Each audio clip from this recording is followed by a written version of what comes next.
recording. Hello. Today we're playing some more great Ace Attorney Chronicles. We're continuing this case. We're continuing the Adventures of the Blossoming Attorney. I believe that's what it's called. Yeah, the Adventure of the Blossoming Attorney. That's what it's called. So yeah, as you can tell, I'm stuffed up because I think it's either I have a cold or it's hay fever. Most likely hay fever because I've been to work today. What the fuck is in my face? What the fuck? I saw a red line on. What the fuck is that? Is that just shadow or?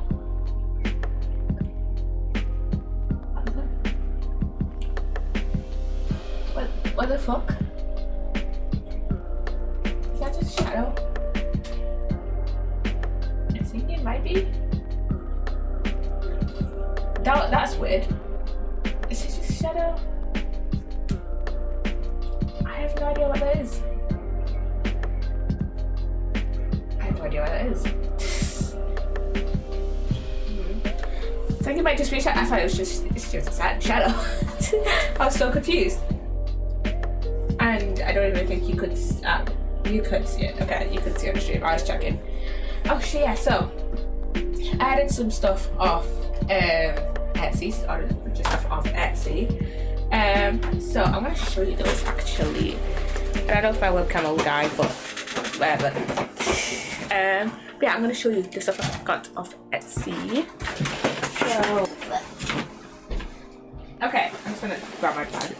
Okay, so this is my bag that I have for my uni. I bought this. You can barely see it, but I bought this keyring. And oh my god, that is horrible mic quality. Okay. That's horrible mic quality. I'm so close to the mic. And why has my mic quality suddenly just gone down? Oh, it's because of the filter I wasn't in front of this. But yeah, so I already bought this one a while ago. And I'm straight right there. But I bought this Iris one, which I thought was fitting because I had no great Ace Attorney merch. So I was like, might as well buy Iris. And I'm pretty sure, who was it? Who bought it? Who actually bought it? Who did I buy it off even? I'm gonna check. It was... Who did I buy it off?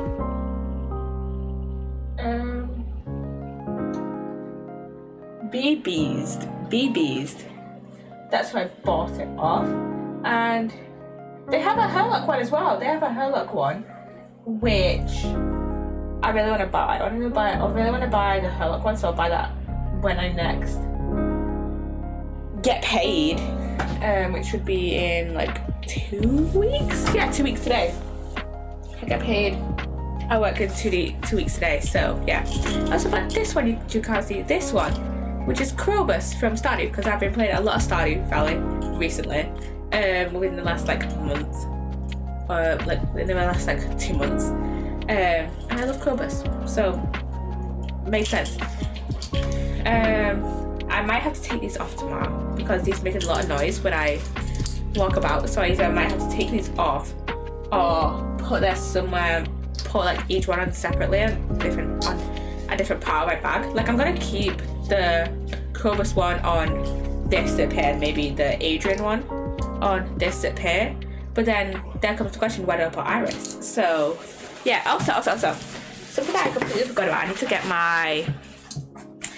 my folder out of my bag. So I bought the rest of the Ace Attorney stickers that I needed. So this is my folder, as you can tell. A lot of stickers. I love stickers. And these are the stickers that I have. And you can hear the dog barking. But these are all the stickers that I have. As you can see, I have the Ace Attorney stickers on this one here. But yeah, I have all of them that Lucas Art on Etsy has, and figure out how to put this back in my bag because I have a ton of shit in my bag. I need to charge my headphones. That's what I need to do. I'll charge them later. Because all my USB ports on my... I'm just going to take everything out of my bag and try and put this back in. But yeah, I bought the rest of the stickers. The only ones that I needed were Good Old Iris Gumshoe, and I bought them, and the ice at the bottom of gave me some free stickers, some free Ace Attorney stickers, and I was like, cool. The thing is, I already have those stickers, so it's like, where do I put them? I was gonna put them on the sticker wall before stream, but I totally forgot. So yeah, I mean, I might put them somewhere else. I might put them there somewhere else. But yeah, they gave me I'll show you them in a minute. They gave me an extra Mia, an extra Phoenix, and an extra Francisca, and now I don't know where to put them. I might put them in my other folder because I have a folder for a bunch of other stuff. I have a folder just a bunch of just with my I think I have my national insurance number in there and some other stuff. So yeah, I have a bunch of other stuff, and I didn't need to change my capture. We're playing Gracie Ace Attorney. I need to close my door. I need to properly close my door.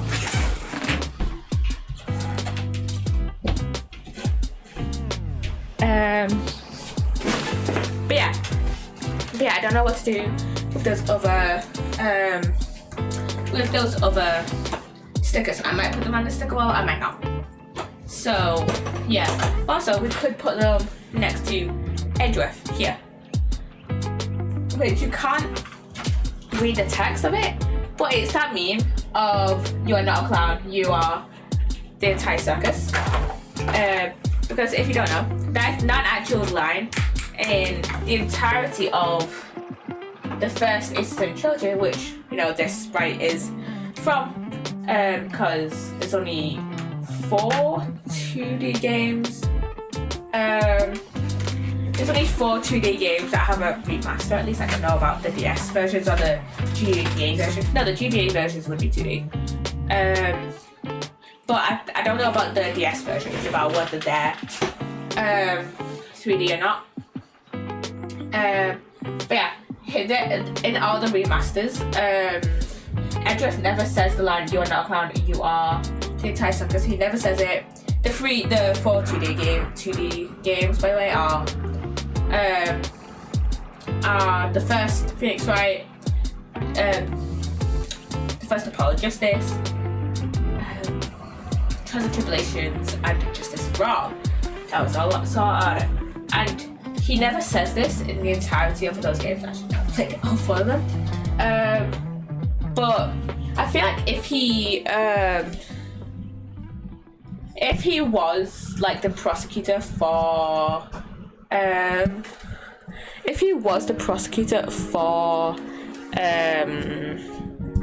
what was it?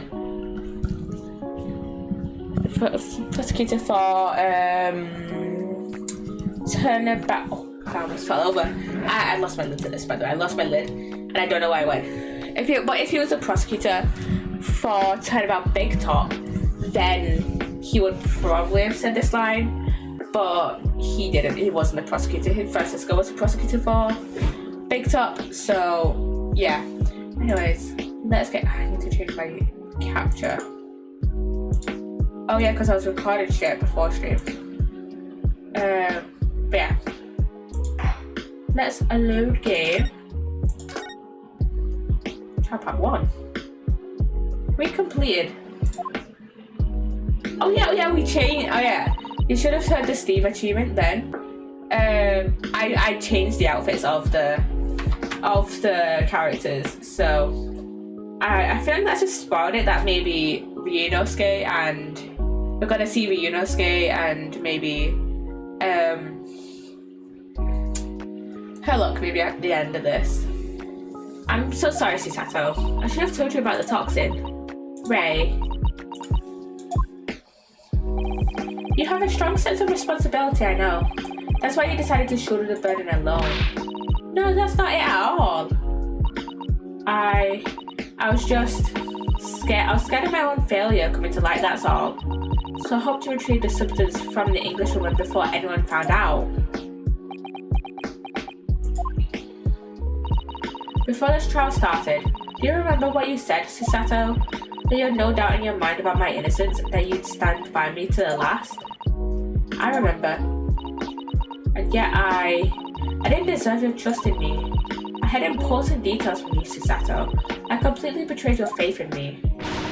Hit me, Susato. I deserve it. No, in fact, throw me to the floor. No, that's too good for me as well. Drag me through the city streets. I'm no better, you know. Oh? Even though in my heart I knew that you'd pulled the knife blade from Miss Brett's back, there was just a brief moment when, in my mind, I doubted you. Susato, I'm sorry. After I stood here and promised you that I'd stand by you and always be by your side, I betrayed your faith in me too. And as such, I failed you as a lawyer. Oh no. I think this situation has taught both of you a valuable lesson. Placing your unbridled faith in another is no easy task. Yes, Father, that fact has certainly struck home. Which is why I came to see I can see more clearly now. So Ray, yes, can you find it in your heart to forgive me? I forgot to bring up the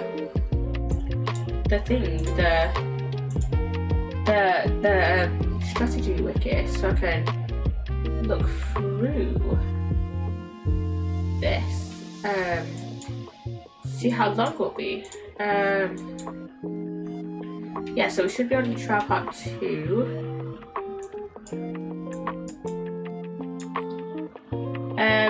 So yeah. Yeah, we have 3 cross-examinations to get through in this trial. Oh, Susato. You know you'll always be a gallant, dashing lawyer in my eyes now. Oh, Ray.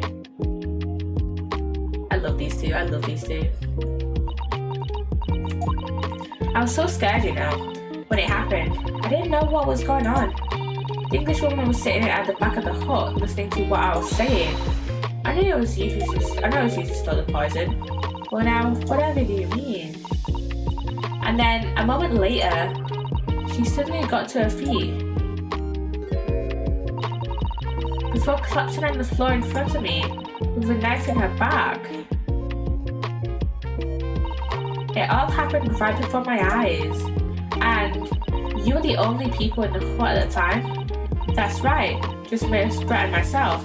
There was no one else, so someone must have come in like moments before her. And like minutes before Ray did. And like stabbed Brett. So just don't understand how she could have possibly have been stabbed like that. A great mystery indeed. I still can't believe it happened. That's why I just couldn't bring myself to speak up.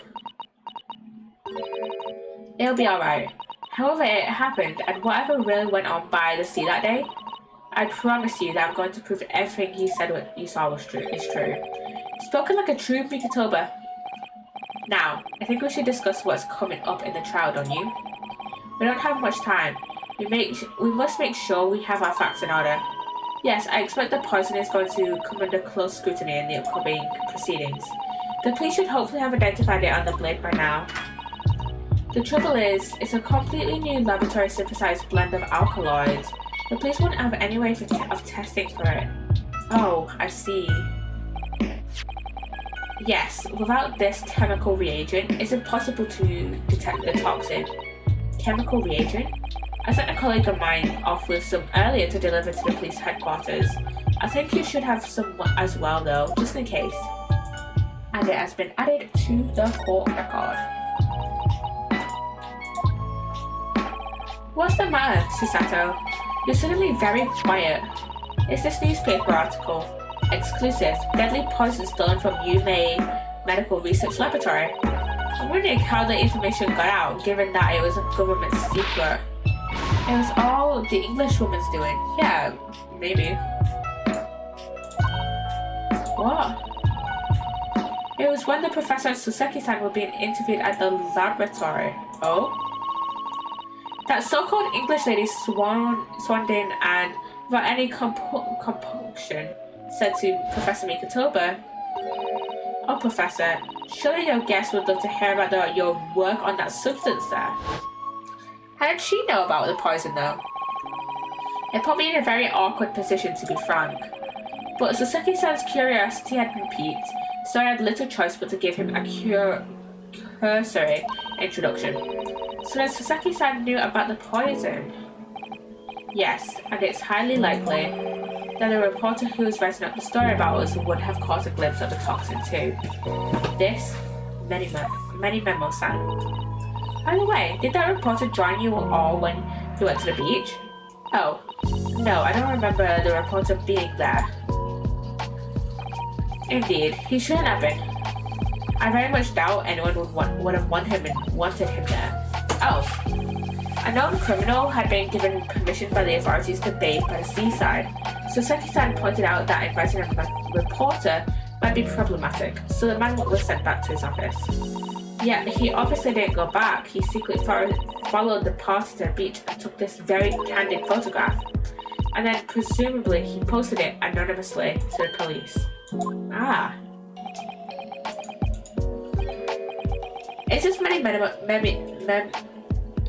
his name?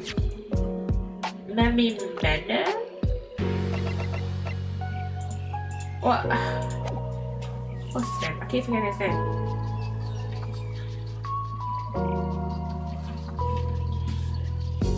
I know what's his name. What's his name? Many memo.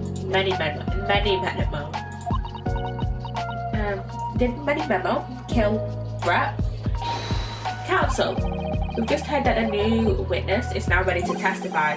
The trial is about to resume. Please proceed into the courtroom at once. Okay, we're going back. It's time to steel ourselves once again. Then.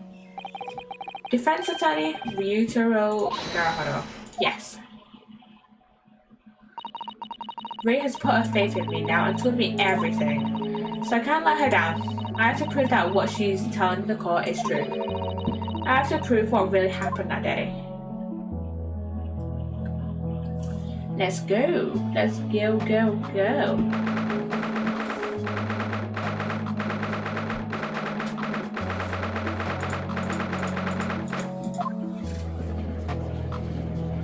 It looks so weird. Seeing her in a new outfit, knowing damn well that everyone else would see her in the original outfit where everyone will see her as a guy. I hereby call this court to order as we reconvene to continue the trial of Ray Mambame. Prosecutor, that sounds weird when I say it. Prosecutor, Ouchie, have you summoned a new witness? Before I address that question, Your Excellency, I have some very important news to share. Oh? What news? And why does he look so happy about it? During the recess with the collaboration of Professor Mikotoba's laboratory at Yuma University, the police re-examined the knife that was used to end Miss Giselle Brett's life. Excellent. I admire your rapid handling of the matter. Oh, too kind, Your Excellency. Too kind. I was merely carrying out your instructions, of course. I had the reagent delivered to the police headquarters by rickshaw, so it'll be there in good time. But judging by the manslaughter, I fear we might need to brace ourselves for the inevitable. And counsel, what were the results? This dagger, which was so cruelly used to end the life of the victim, has no trace of poison anywhere along its blade. What? Are you sure about that? I'll stake the reputation of the police on it. After the reagent, the test is extremely simple. They couldn't have made a mistake. Huh. short, the accused's feeble excuse earlier has been utterly destroyed.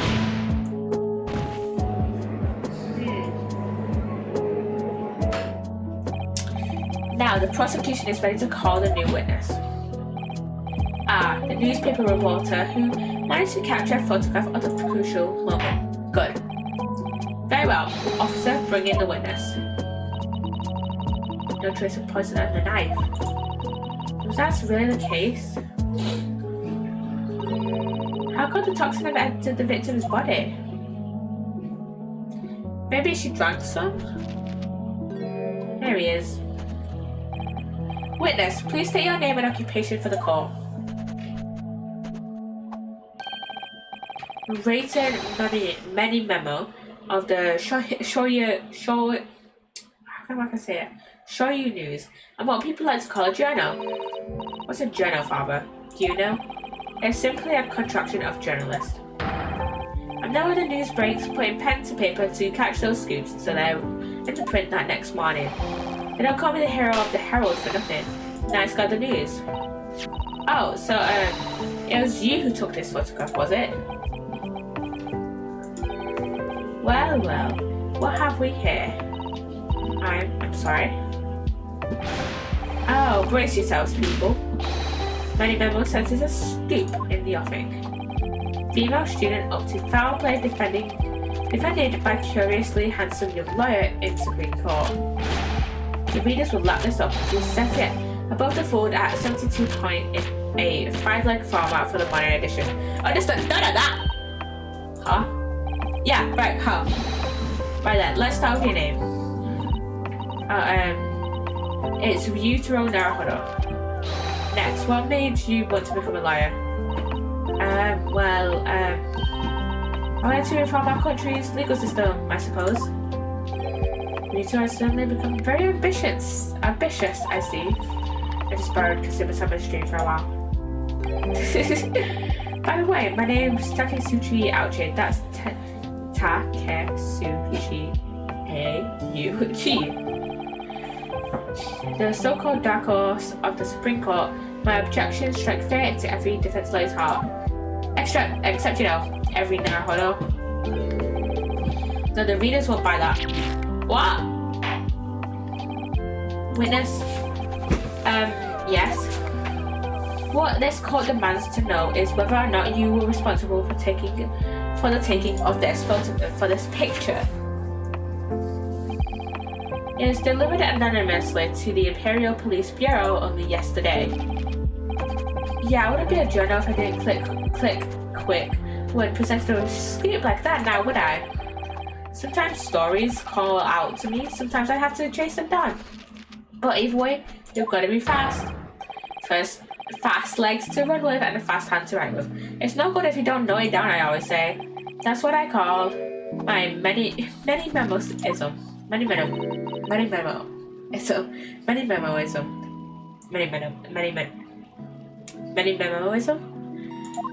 Shit name to talk fast with.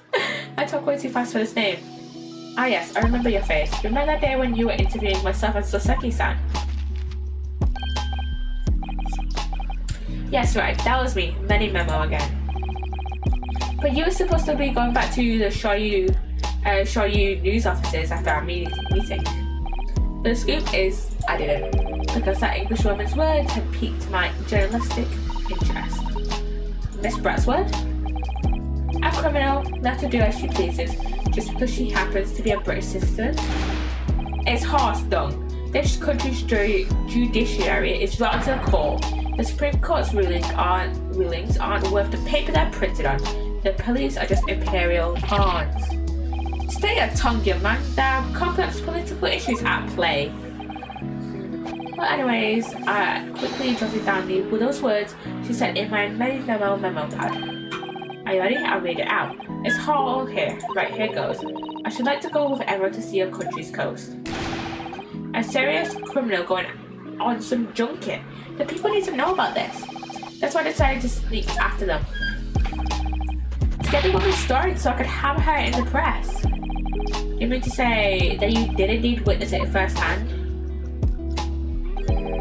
The grim scene portrayed in this photograph? Oh yes, I saw it with my very own journal eyes, from start to finish, through the viewfinder of my trusty camera. Thank you, Many Memo-san. You will now give a formal testimony before the court. You will state exactly what it is that you witnessed of the events surrounding Miss Brett's death. It is cross-examination time. The beach hut was made of shoddy old reed screens, so there were plenty of gaps I could see inside through. The English woman was sitting on a stool when the student girl came in and started arguing with her. Seconds later, the girl pulled out a knife, throwing the English woman to the floor as she stabbed her in the back. My smoldering general spirit burst into flames. Quick as a flash, I whipped out my camera, ready to click. I pulled apart the rough weave of one of the screens and put the lens through for the perfect shot.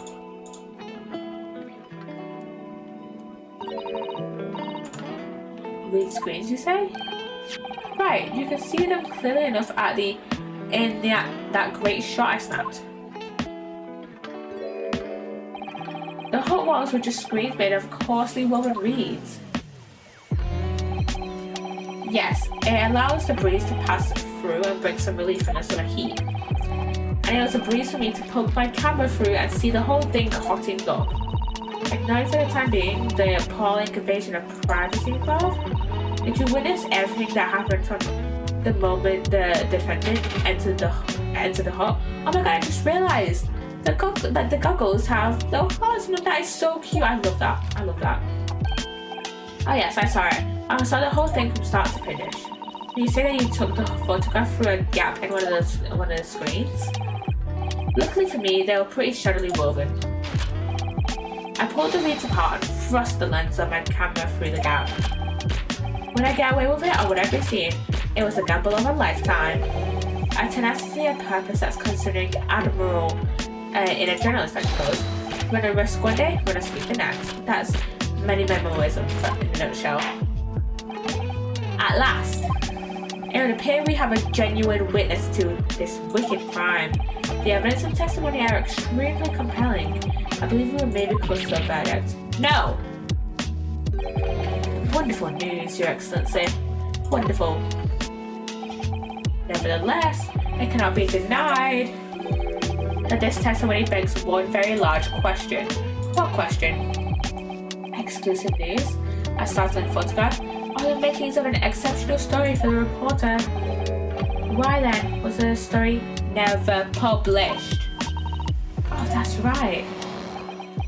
Yeah, many memo. It seems clear to me that there are circumstances at play here that are yet to be understood. Ha, more pathetic excuses. Very well then, counsel. Proceed with your cross-examination. Yes, Your Excellency. There's more to this report than meets the eye. He's keeping something about this case very close to his chest. He is, isn't he? He's being a bit... Why did I just get discard ping when I have no discard pings? Anyways. Cross-examination time. I love this new style of kind of cross-examination. I don't remember them ever doing that in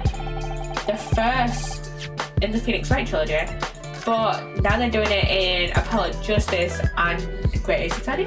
Well, you know, where instead of just saying cross-examination, they're like sliding the character's eyes across, which I think is pretty great.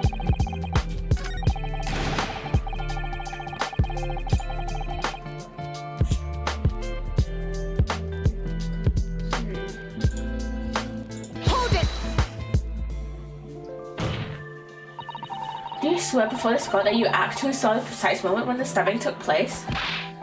The precise moment? I didn't see just that. I saw the whole hellish scene play out from start to finish. I have here a simple plan of the beach hut.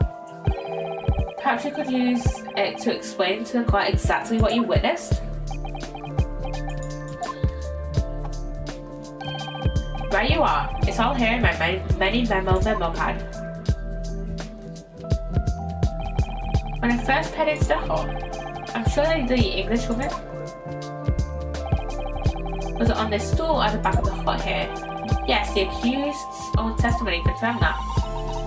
She just sat at the back of the hut, smiling sweetly. That is what I have noted down. It's my turn to testify now. Try not to interrupt. Ugh. Then, the next moment, as I was watching, the evil student girl entered the hut. After a while, the pair of them ended up in the middle of the hut arguing furiously.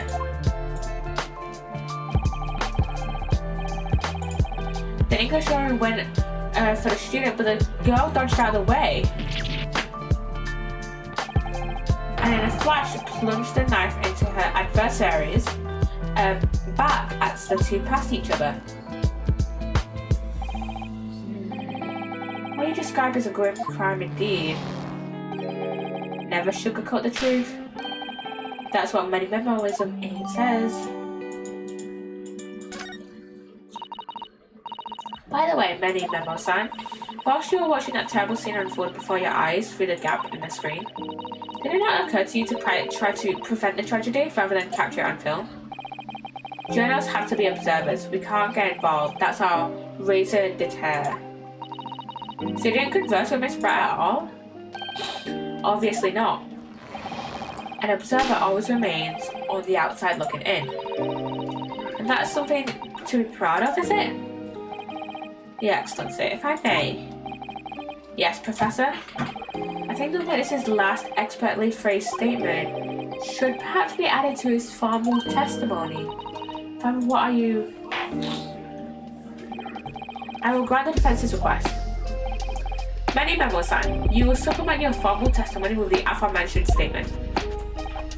Well, nihilism is the foundation of memoism. That broadly proved that my words aren't meaningless. No one spoke a bit English when I was there, and there is an observer. Did we look at this? We looked at that. If we take out the pen's lid,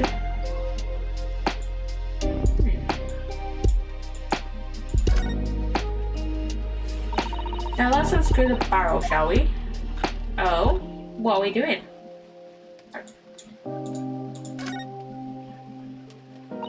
This must be the little reservoir that holds the ink.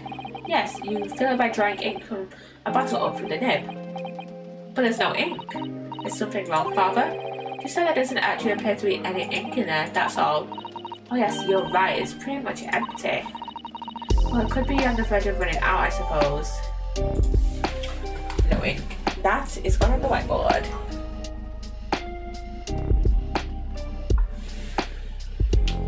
Yeah.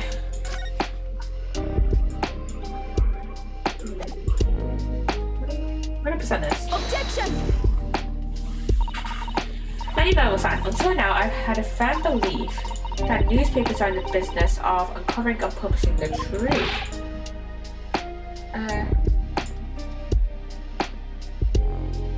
You're on the spot on there. The press isn't lied, which is why I'm proud to wear the emblem of the Shoyu News on my arm. In a way, that's more memoism.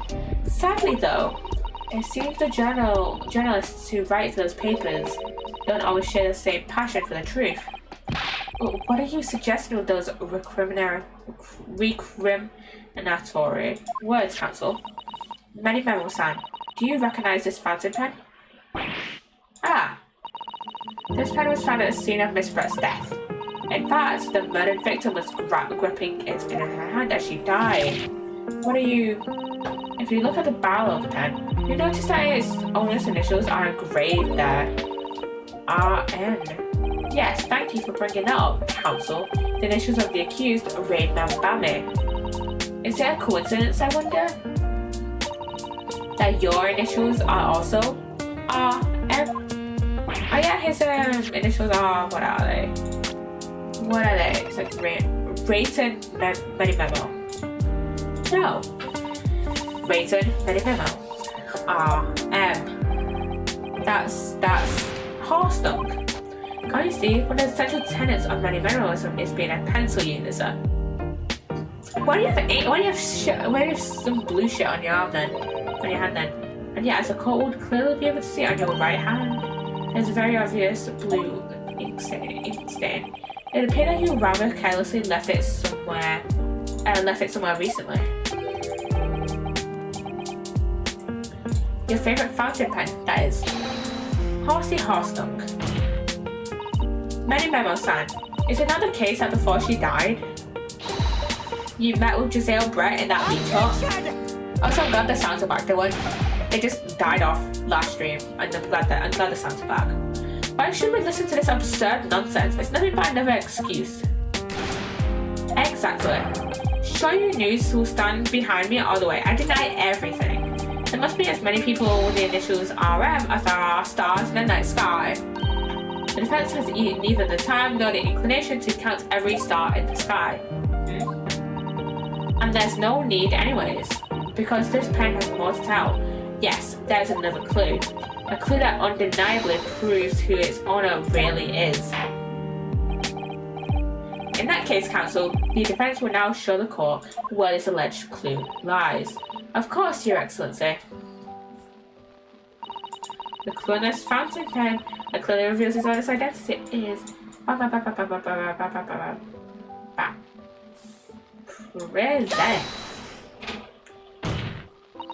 As well as the initials, there's also an emblem on this fountain pen. An emblem that you will of course recognize, many Memo-san. Of course I'll recognize it. Goodness me, it's the emblem of the Shoyu News. In other words, the owner of this pen is an employee of the Shoyu News. His initials are RM. Suddenly, the stars in the night sky don't seem so numerous, do they? Well, Many Memo-san, how do you respond? No.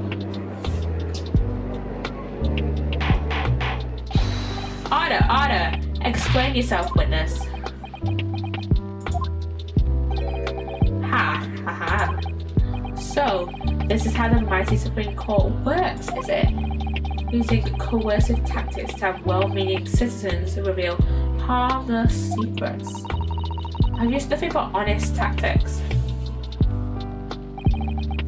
Alright then, fine. I won't try to hide it anymore. Yes, not long before that grim tragedy unfolded, I, a Shoyu News reporter on behalf of the public, conducted an interview with the Englishwoman. An interview? You never mentioned this before. When exactly was this? As I said, it was before that evil little student girl showed her face in the hut. It couldn't have lasted more than 2 or 3 minutes, that's all. It was just a brief exchange. Now my theory of, him poisoning her is suddenly a lot more plausible, isn't it? But it came to nothing. And as we memoists say, the people don't pay their dues for unworthy news. However insignificant you deem it to be, this court cannot overlook the meeting between yourself and the victim and the blatant lie you told. You will testify now under oath about the precise nature of this meeting and what transpired. Got it. Yes, alright, but on one condition. Condition? No good conscience. I'm gonna speak out alone about this. You need to call back the earlier witness, Suseki Natsume-san. Suseki-san? Yes. According to my notes here, that man has a secret of his own. Because it's not a harmless one, it's big.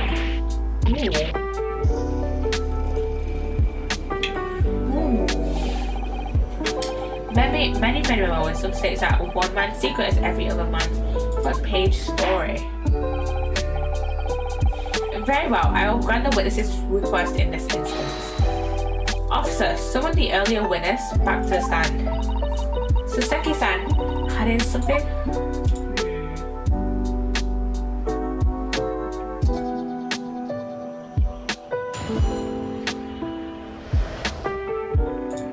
The witness's secrets. I asked the Englishwoman for an interview, but she declined, so I left the hut without making a fuss.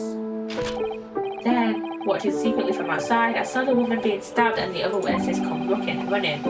The detective realized that the victim still had a pulse, so he ran off to fetch help. That's when this writer man here asked the woman a very significant question. You know, I love how I don't know what it is, but I love how Saseki's like face is drawn, specifically his like eyes and his eyebrows. I love how they kind of look hand drawn. I mean, obviously everything here is, you know, hand drawn and then, you know, animated. But his face looks like pencil and paper vibes. Like it's giving me very, like, his like eyes and his eyebrows are very kind of, it's like Bendy and the Ink Machine, kind of, if you get what I mean. Like the hand-drawn pictures in Bendy and the Ink Machine. I haven't played Bendy and the Ink Machine, by the way. I've watched like playthroughs of it, but he reminds me kind of that. But he didn't say anything about that in his testimony, which is why many memoism demands I reveal it now. You mean to say the victim recognized this? And when he did, you decided to ask her a question. That's true. Yes, he did, and that's not all. The woman gave him a very definite answer, an answer that incriminates the accused. This is preposterous. Why am I only hearing about this now? Why didn't you mention this before, you yokel hack? It wasn't even a conversation. Yes, I did pose the Wuthering English Rose a question. I don't deny it, but she could no longer speak. She was barely conscious even. Counsel for the defense, I expect a thorough and cross-examination to be conducted here. This court must and will know the truth. Absolutely, Your Excellency. The reporter is claiming that Miss Brett implicated Ray somehow. What on earth could have happened in that hall?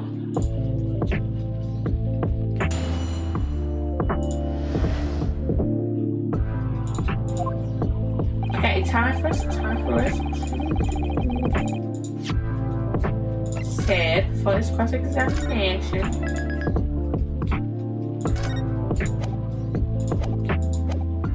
Oh my god, I just realised the options menu. It's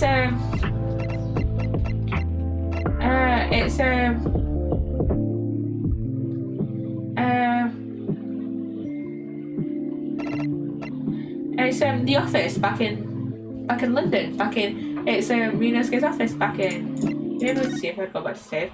It's Marinosuke's office back in London, above Sherlock's place. Okay, which one do we go through?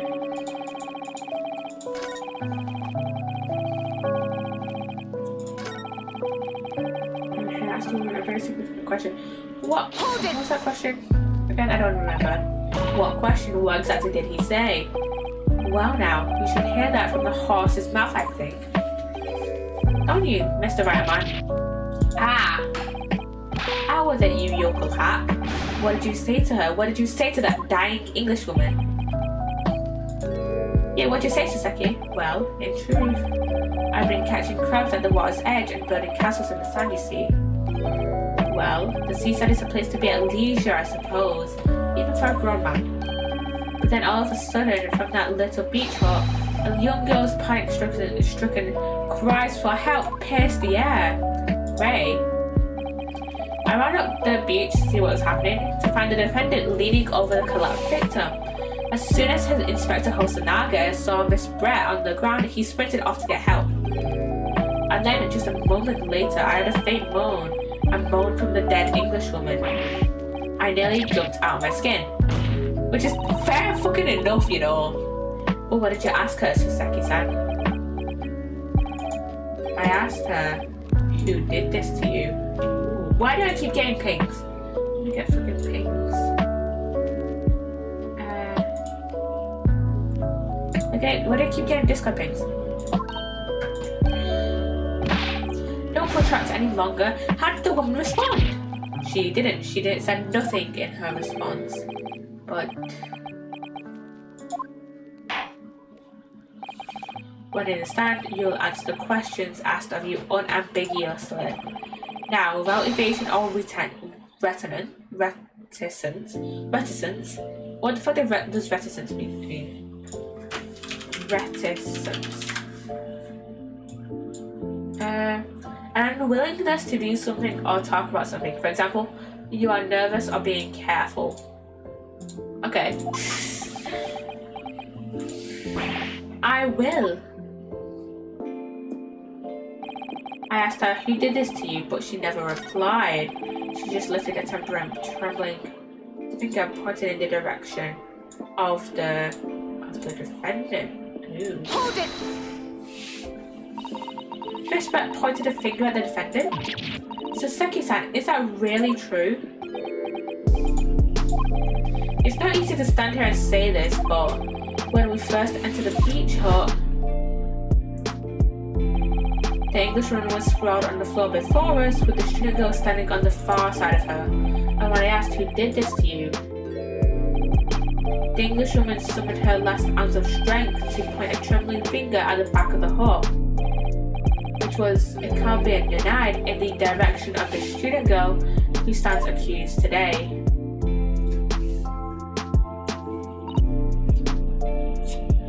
Now, Saseki-san, why on earth did you neglect to mention this in your original testimony?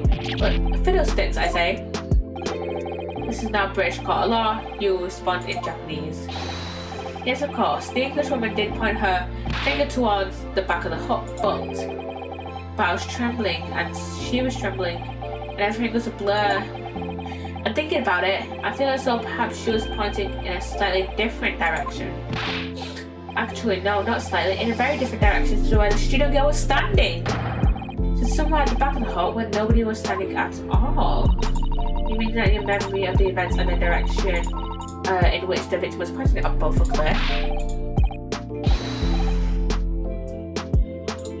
Yes, that's it. Unclear. Very, very unclear. Your Excellency, surely this proves the matter beyond all reasonable doubt. Yes, the woman may barely have been conscious, and yes, perhaps her finger wavered slightly, not slightly, in a whole ass different direction. But there can be no doubt that this was an attempt by the victim to confirm the identity of her assailant. Why? Because as the court can see, there was no one other than the accused in the direction the victim was pointing. It's now abundantly clear that no one besides the accused could possibly have committed this crime. I am inclined to agree. And in the absence of any credible argument to the contrary, I believe we can now conclude this trial. No! The headlines write itself. Dashing lawyers' hopes. Dash. 92 points across the whole page. We'll do an extra edition. This is a serious blow to Sato. Unless we're able to identify the true culprit and substantiate our claim of evidence, the judge will give his ruling and the trial will be over. But that's impossible, Father. We don't even know how the crime was committed yet. Yeah. Impossible for the task we have no choice. We must think back over everything we've learned thus far. Somewhere in all those details, I'm confident we'll find the clue we need. Mary gave us her account of how events unfolded in the defendant's antechamber before the trial. What did she say? Before the trial resumed. She told us what happened at the precise moment Miss Brett was killed.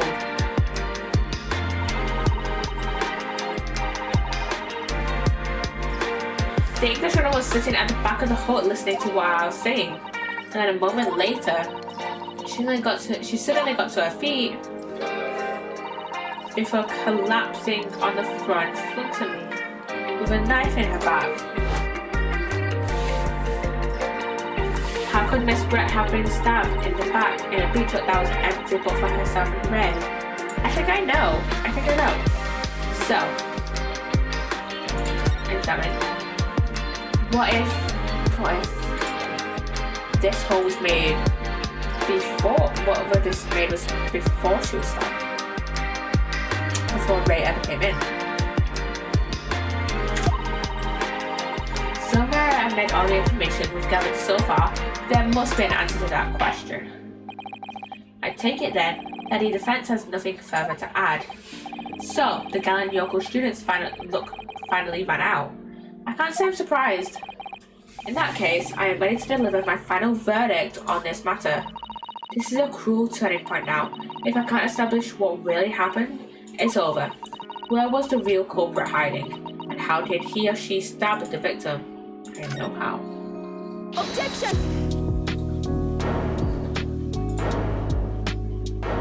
I mean, we have to take this. Yes.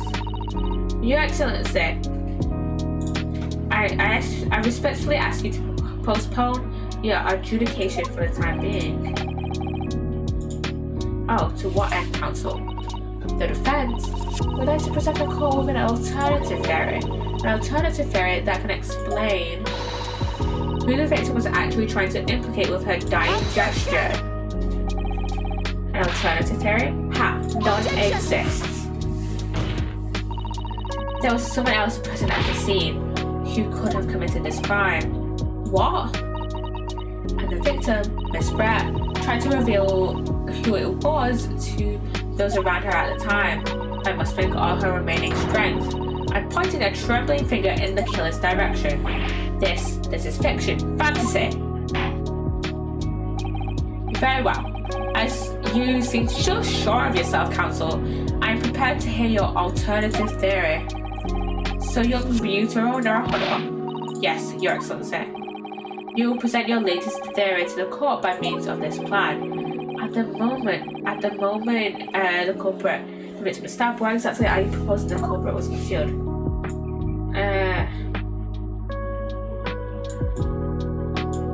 Okay, is this the school?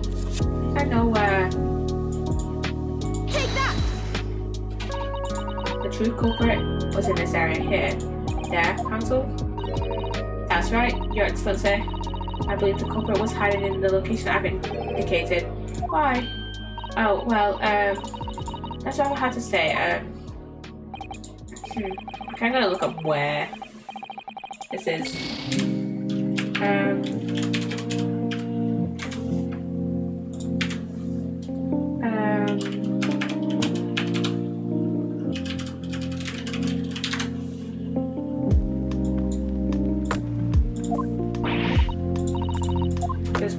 Suggest you begin by considering whether it was in the moments leading up to her death. Yes, of course. If you'd care to identify more credible locations, counsel, you'll present your latest theory to the court by means of this plan. There's more here. Take that! Ooh, Naruhodo-san would never give up, and I'm a Naruhodo now. So, adding 5 minutes. The true culprit who fatally stabbed Miss Pratt was concealed in this location here. Are you mad, counsel? Yes. You're suggesting the culprit was outside the hut. What? Order. But student lawyer Naruhodo-san Esquire, that makes no sense at all. You've just pointed out the exact spot where I was hiding to get my scoop snap. But I didn't see any suspicious individuals loitering about, I can swear to that. We wonder who the suspicious individual was then. Huh? Obviously, if the culprit had been outside the hut, there is no way that he or she could have stabbed the victim who was inside the hut.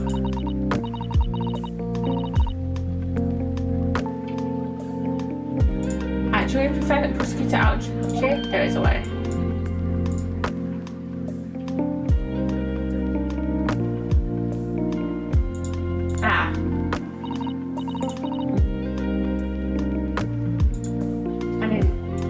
Of fact, the defense could provide evidence strongly suggesting that it's precisely the way Miss Brett was killed. You're bluffing. You're cool. The defense's assertion is clearly too fantastical for the court to comprehend. I'm gonna have a look at something first.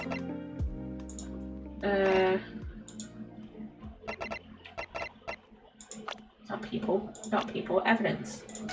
Not the fucking thing.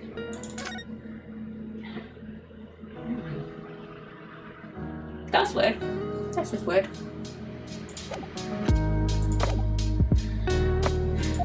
You need to give us more guidance, Counsel.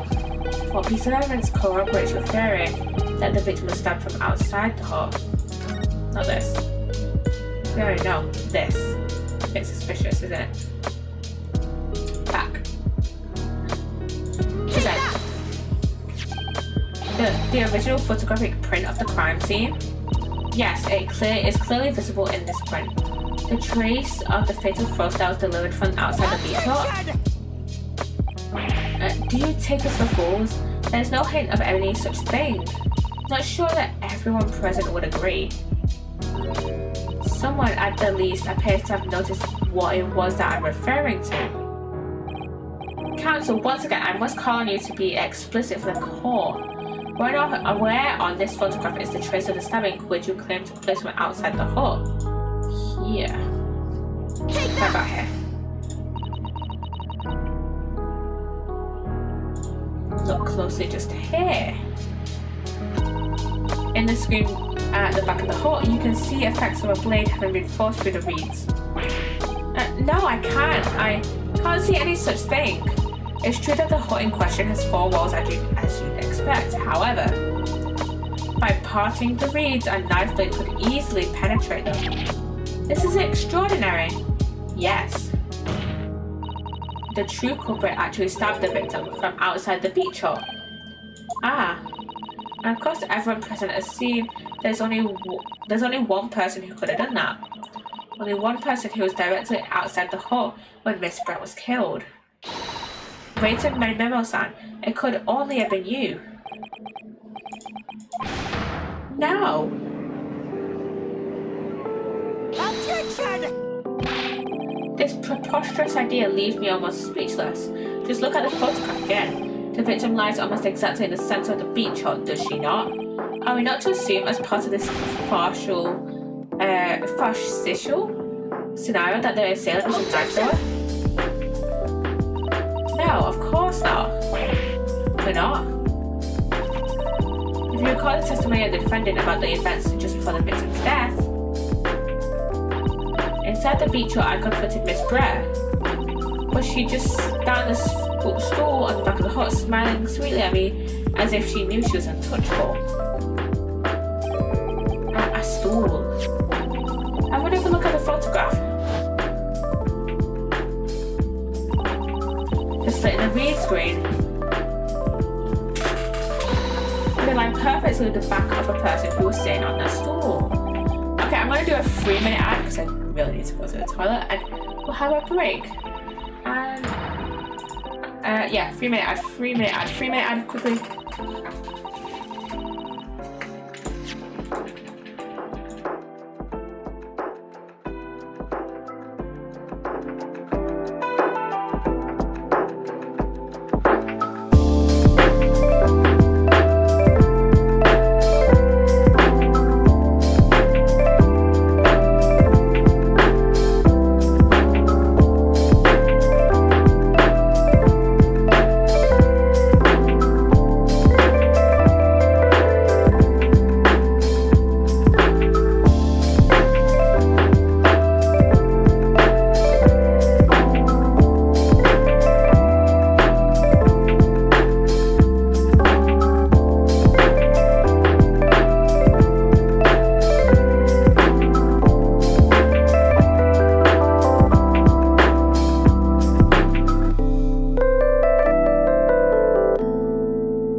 the thing. Can't be bothered cutting that out using CapCut. So yeah, we're gonna have a minute break there, just randomly. But yeah. I have a test tomorrow, so I could be revising for that, but also I've done a shit ton of revision beforehand. So it's like over the past like 3 months, like 4 months. So it's like I can skip out revisions. I know I did some revisions earlier as well. I'm not too worried about this test though, because it's like multiple choice questions, so who cares? It's not actually going to be that bad, and people should be coming back from the ads in like 10 seconds. So yeah. Looking for my quick actions to see if I've added everything, and I think I have added all the quick actions to my actual doc. And welcome back, everyone. Welcome back. Okay, so I'm gonna read through what they said. So what the judge and Ryutaro Sato actually said, because I accidentally skipped through a bit of it. My word. So in fact, the victim was killed while sitting on that stool by a stab wound to a back delivered through the reed screen. Having been attacked by his brat, rose to her feet instinctively, then unable to speak, she collapsed on the floor in the middle of the hut before the defendant met Bami-san's appalled eyes. And that, Your Excellency, is the truth of what happened on the beach on that day.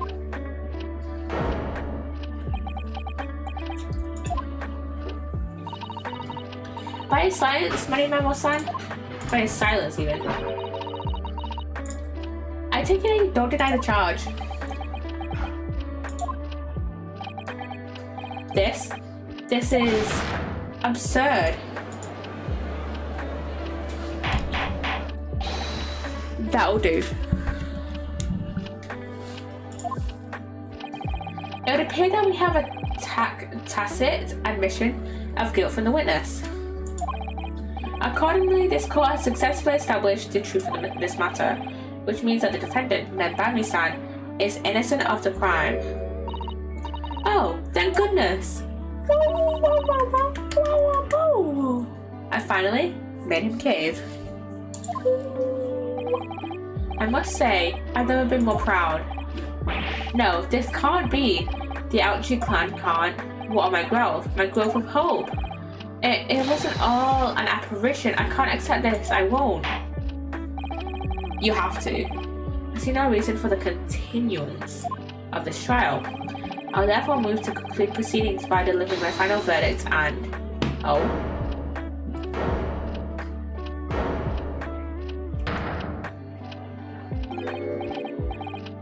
Many memo. What's your deal? Well, this is all very convenient. This is how the highest court in all our mighty empire delivers justice, is it? Suppressing well-meaning citizens' freedom to speak and branding them as criminals? But we've established that the victim was stabbed from outside the hut through the reed screen walls. And no one but you was in the place at all the time to have his hand on the hilt of the blade. It's a perfectly logical deduction. So, your argument hinges on the location of whoever stabbed the Englishwoman, does it? Yeah. Yeah! Well, it seems a little irrelevant now. Fuck you being irrelevant. Irrelevant? Where she was stabbed and how she was stabbed. It doesn't matter. I mean, whether she was stabbed at all makes no difference if you think about it. After all, this trial's already shown the whole thing hinges on something else. Shit. What are you talking about? Brace yourself, little man. I'm talking about the fact that everything's changed. Because of the dirt you dug up. What? Enough obscurity. Explain yourself, witness. Well, to explain, I'm talking about the poison, of course. The poison? Let's ask the professor for a comment on the situation, shall we? I understand that deadly poison you were developing was stolen from your laboratory, correct? And it's been shown that this poison was administered to the victim, Miss Brett, is that right? That is correct. The unusual construction of the victim's pupils are a sure sign that this particular poison was used. I see. So, presumably, that means that the victim already had the poison in her body before she was stabbed. Given that her pupils were clearly constricted, it seems likely, highly likely, yes. If she'd been dead already, the poison could not have circulated in her blood.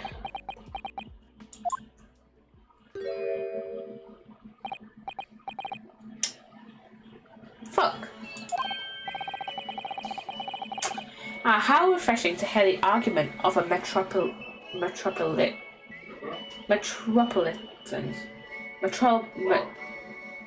Why can't I say metropolitan?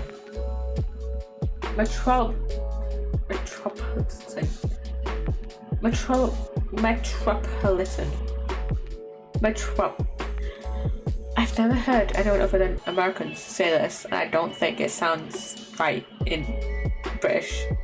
Metropolitan. That's how it's fucking pronounced. That. Metropolitan. Mind. Precisely, it matters not a jock who stabbed whom in whose back and with whose blade. Because, quite simply, the Englishwoman's life was taken not by the knife, but by the poison. But that can be explained by the poison being on the blade, as I already... forgotten already, have we, yokel? During these very proceedings, the laboratory of the professor at your side assisted in proving that the blade of the weapon was used to attack the victim had no trace of poison on it whatsoever. So let me get this down. The facts, as skillfully established by the defense in this trial, turned out to be a headline-making red herring. I mean, could I even get in trouble for, like, technically, like, desecration of corpse, whatever? Is that about right? Well.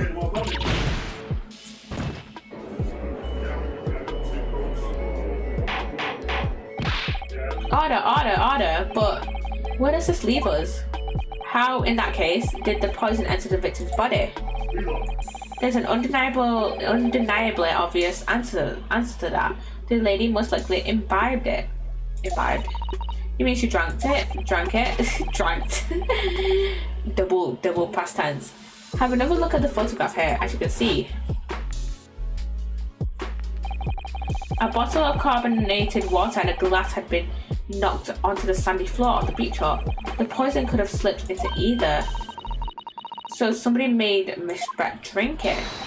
So my theory from earlier was like, right. But what do you know? Look at those dashing eyes. That will make a great front page shot. Hey, why the bewitching stare? After all, I'm the last person you should be looking at.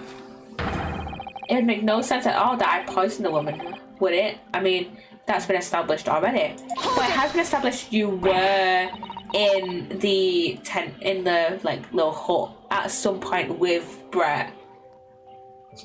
Established? What are you talking about? So you had time to slip in the poison. Don't you tell me you've already forgotten? It's not hard to believe given that the person who established it was you. Me? Why do I have to say me? Oh, let me catch you those wide eyes. This is prime press fodder, this is. It would seem that this trial is not destined to end yet after all. Have I called upon the witness to give further testimony? That's great, that is. Let me get a shot of that magnificent beard, Your Excellency. You claim it to be impossible that you were the one responsible for administering the poison to the victim. You will explain to the court in your testimony the basis upon which you make such a claim. I'm a journal and I'm a man. I've never tried to run or hide from anything in my life. I'm not about to start now, because that's many memoism. For a brief moment, I thought I'd illuminate the truth, but it slips right back into some obscurity again. Just where is this trial going to take us? Witness testimony. We have our last testimony, I think. Oh yes, I stabbed the English woman, and it's that very fact that proves I'm innocent. Because why would I bother to stab the woman if I'd already poisoned her? So that we would be like, oh, she was stabbed. Oh, there's to cover up your crime of poisoning her, and everyone would focus on the stabbing instead of the poison. When I heard the student girl and that pompous English murderer arguing, it got my goat. If the courts weren't going to punish Brett for what she did, someone else would have to see justice done. Fair enough, fair fucking enough, you know. So you admitted then that everything happened as I described. That you were the one who stabbed Miss Brett in the back through the read screen. You can blame this miserable country of ours. A country that bows to the pressure of foreign powers and lets murderers walk free. What kind of future can a country like that have? That's why I did it. I did what our pathetic leaders didn't have the guts to do. Slap bang in the middle of that charming lady's back. I plunged a blade of sweet justice right in there.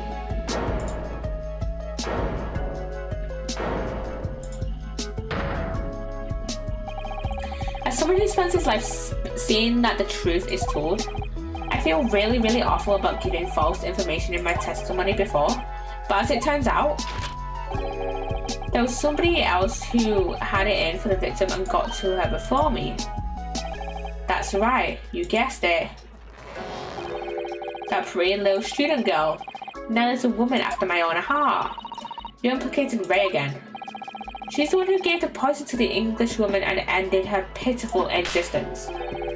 And suddenly, snap, this journal here is off the hook. The argument is sound, certainly.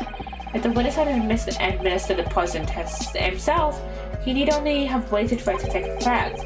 Subsequently, stabbing the victim in the back would have been entirely nonsensical, and therefore this report had nothing to do with the poisoning. This is all quite logical, unless the only reason he stabbed her stabbed Brett was to implicate Ray, which is the more logical solution. That's right, it is logical and true. I'm glad you've all seen the light. Justice at last. This is unbelievable. And after I'd made so much progress in proving his guilt, is he going to get away with it now?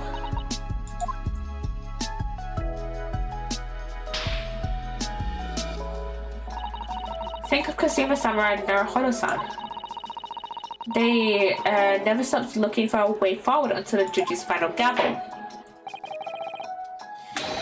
Very well then, counsel. Proceed with what I assume to be your final cross-examination in this trial. Yes, Your Excellency.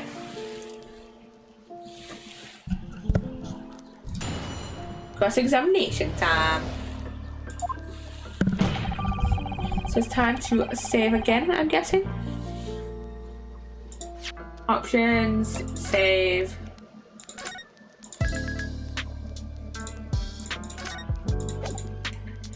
And then, okay.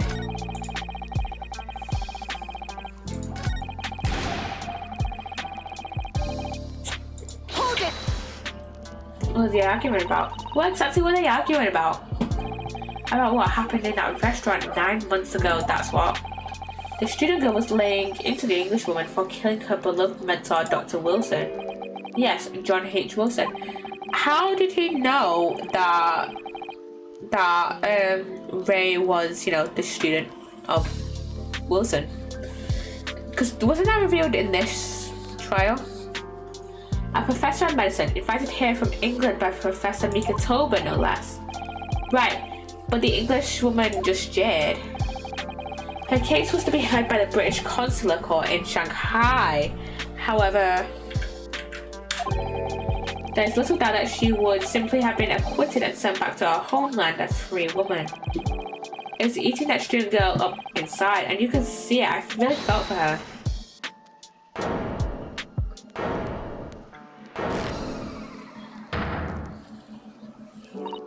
I can't stand here and listen to this tribe.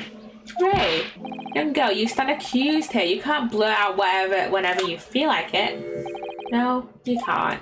Sorry, but I'm in the middle of some very important testimony here. Just keep quiet and listen. But this awful man is making all of this up. Psssttt, please, you have to make them listen. Return to the docket at once, Membami-san. We're in the middle of a cross-examination. I love how the judge just does not give a fuck anymore. That Ray just called Psssttt, even though she's going by the pseudonym of Ryutaro Naruhodo. Your Excellency, please I implore you. That journalist is clearly not a trustworthy client. A witness even. That is a filthy, rotten, black-hearted, bigoted, dirty, great peeping Tom. Whoa, take it easy there. Please, I really think that the court should hear what the defendant has to say. Your Excellency, I see no need whatsoever to entertain the accused's remarks. I will grant the request of the defense. But Your Excellency, this is likely to be the final cross-examination of these proceedings. As such, I believe it would be ill-advised to stifle the defendant's obvious concerns. So, whilst recognizing that this contravenes the regular protocol, I hereby call upon the defendant to speak. Oh, thank you so much, Your Excellency. It was nothing to do with Dr. Wilson. We were discussing the stolen poison. Ooh. Hold it! The stolen poison that then killed the victim, you mean? I suspected her of being the one to steal it. I mean, just think about how she killed Dr. Wilson.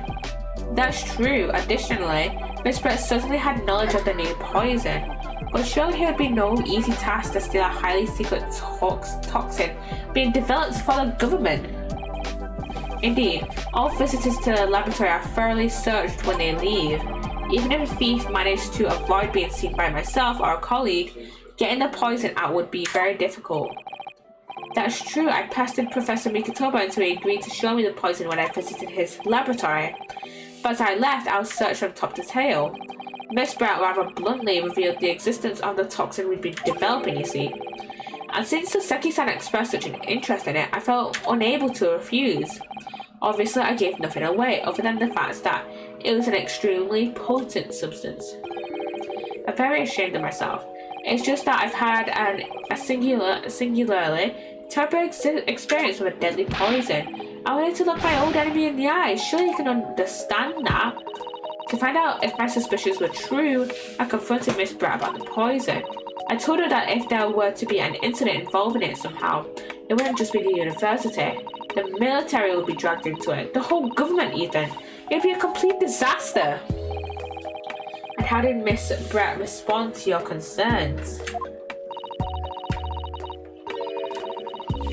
She just curled those beautiful lips of hers and said she didn't know the first thing about it. In English, actually. Ah yes, many memo-san. One small question, if you don't mind. I didn't mind, can't you see I'm busy? Clearly you were outside the beach listening in while the defendant and Miss Brett were conversing. Presumably then, it was you who wrote this article about what you'd heard? Yeah, the article! How else would he know? Other than, listening into what Ray and Brett were talking about. Exclusive, deadly poison stolen from Yume Medical Research Laboratory. The story was published in this morning's edition of Shoyu News. The details are too accurate for it to have been written by anyone else. Sorry, don't know what you're talking about. Yes, look at this. The entire article is almost what I said to Miss Brett word for word. Also, it's far verbatim.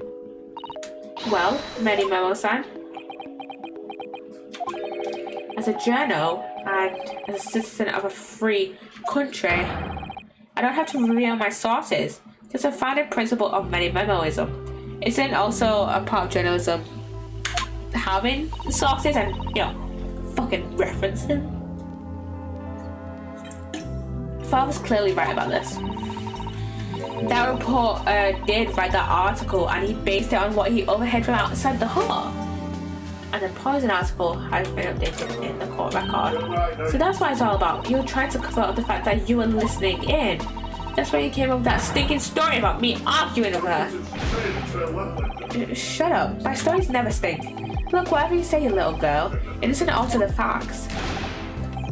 Your Excellency, there's something I want to say, and I want it to go on record. Very well, you may amend your formal testimony.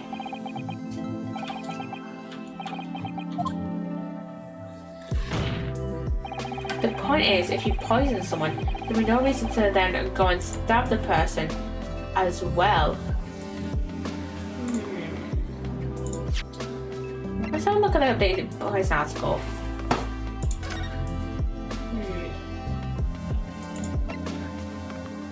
Even if the smallest amount, either the body, either via mouth or via wound from a poison-laced blade, would prove fatal in minutes. Current methods cannot detect the newly developed chemical university would have to be consulted. These are the symptoms. Apparently an entirely new synthesis of alkalis and rubids have been commissioned by the military. Well, I can't think of one reason. But what? But before I explain, I'd like you to confirm something for the court. Did you glean all the information for this newspaper article from what you overheard outside the hut? Of course he did. There can be no question of that. After all, when we were all in the laboratory together, all we were told that it was a terrible toxin. And that is one more important fact to consider. According to the witness, Membami-san's verbal attack against the witness began as soon as she entered the hall. In other words, it would have been impossible for her to have slipped the poison into Miss Brett's drink. Where are you going with this, counsel? Many Memo-san had made it quite clear that he observed every single thing that happened in the beach hall. If the defendant had somehow found an opportunity, this man would have seen it.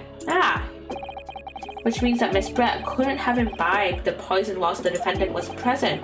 In fact, it must have been administered to her before Membami-san entered the hut. Jam! You win. You win these from Nutella. Thank you for the sub. Thank you for the sub. My longest sub. Welcome in, Jam. Hello. Hello, hello, hello. How are you doing? How you doing? How you doing? Yes, very articulately put. When I walked into the hut, I immediately started to press Miss Brett about the poison. At which point, many Memo-san overheard some worrying information. I mean, so much food popping. How are you? I'm good. Woo, woo, woo. Eating healthy. Woo. I'm good. I have one more day left of uni, and then I have finished first year of uni. Woo. I mean, tomorrow. I mean, technically it's a half day because I've got like a test in the morning, and then I'm done at 12. So, woo. And then I have a driving lesson at 1:30, and then I'm gonna get home, and then I might do a little silly Ozok stream tomorrow. I'm gonna do a little silly mining stream tomorrow because I need more iron. I need more iron. Let's be honest. Because driver tip, don't run people over. Oh, great tip. That's a great. That's a great tip actually. But yeah. So I need more iron on as well. Could I build an iron farm? Yes, I could follow a tutorial. Can I be bothered? No. And also, am I smart enough for that? No, I'm not. So, mining stream tomorrow maybe. Because the thing is, I use so much of my iron on hoppers. I used like, how many stacks? I think I used about 6 stacks, like 5 or 6, like 6 stacks of iron on hoppers. I don't want to talk about it, okay? I don't want to talk about it. I just need more iron. And I think I have like what, maybe just under 2 stacks left. So I need more iron on Ozwork. So yeah. I also need bone meal actually. I also need bone meal, and I need more gravel because I started a build under the bar mate that I just finished building, and I need a shit ton of bone meal. No, I need a shit ton of bone blocks, which are just easier to get if you just make a shit ton of bone meal and then craft it. And I need gravel, which, you know, could I make a gravel duper? Yes. Can I be bothered? No. So, yeah. Blocks. Blocks. Yes. Love blocks. Love them blocks. And yeah. So, yeah. Worrying information. What worrying information?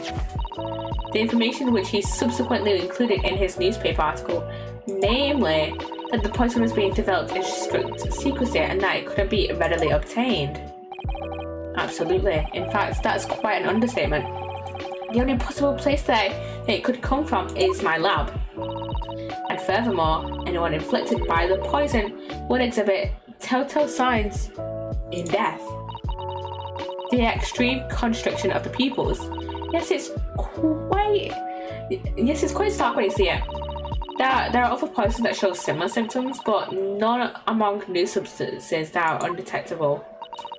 In other words, it would be clear that the victim's life had been ended by the use of this particular poison, which would reduce the number of suspects to only a handful of people. So, suspects that people who could have used the poison. So, Mikotoba, he wasn't at the beach, so that rules him out. Ray, our defendant. Sasaki. Many member. What the fuck is his name? I keep forgetting his name. Many memo. So we got him. Yeah, we basically got him. Yeah, so, and then maybe Hosonaga. No, I doubt Hosonaga actually, because I don't think he was actually in the lab when like Sasaki and Manimeo and like Brat found out about the poison. So cause like Sasaki and Mikotoba were doing an interview. Brett comes in and is like, hey, want to talk about the poison? And then I think Many Memo would have been, and then Many Memo found out about the poison from when Brett and Ray were talking about it, and Ray is, you know, Mikotoba's research assistant. So, yeah. Everyone in my laboratory is aware of the unique properties of the toxin we've been developing. And none of them would be foolish enough to attempt to use it for some nefarious deed, Membami-san being no exception. Therefore, we can conclude that whoever administered this unique poison to the victim was a layperson unaware of its telltale properties.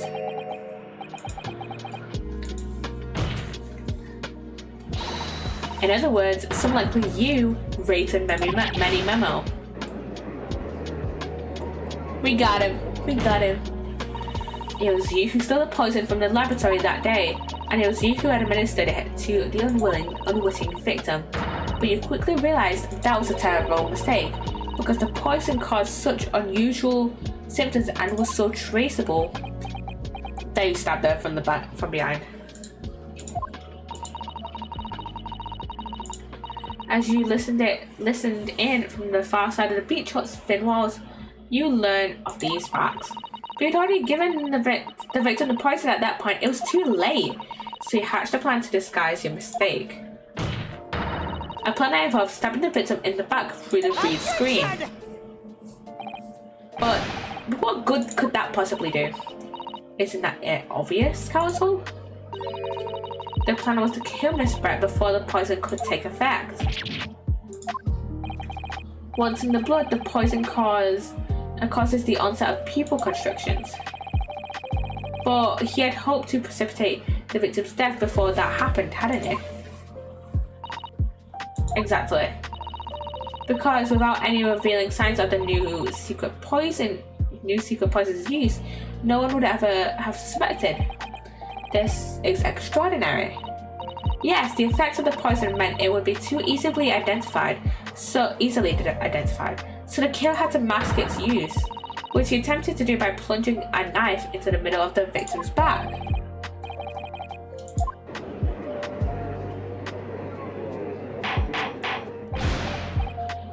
Order. The argument presented is sound. The court is satisfied that it warrants consideration. Does the prosecution have a counter-argument it wishes to put forward? Well, there are a number of, yes, I counter completely. The prosecution's evasive response clearly shows that in much the same way as he nurtures the remnants of his top knot, he's clinging to lost hope. Lost hope? Loser. Fucking loser, honestly.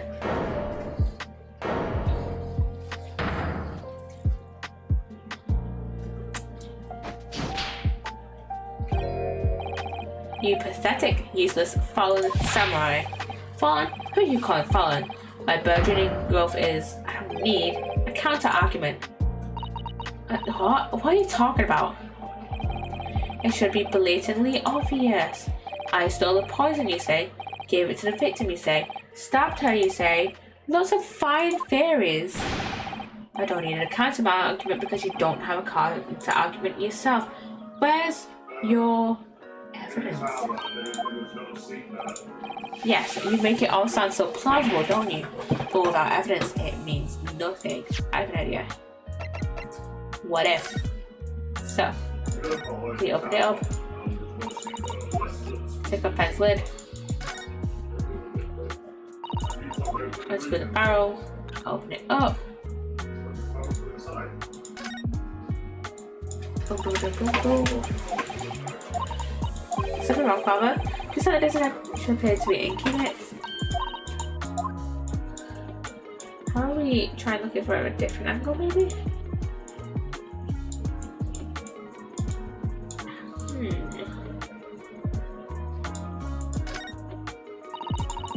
This is obviously out of the ordinary here, does it?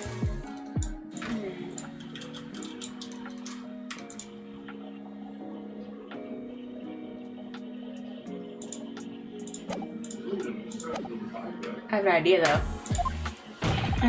Whereas I base my news off facts. Facts, you say? Facts, what do you mean? Explain yourself. What the professor said earlier in this trial, it's all here in my many memos, every word, every slip of the tongue, all noted. That's what the Shoyu News is famous for, it's the power of the printed word. But surely it would be no easy task to steal a highly secret toxin being developed for the government. Indeed, all visitors to the laboratory are thoroughly searched when they leave.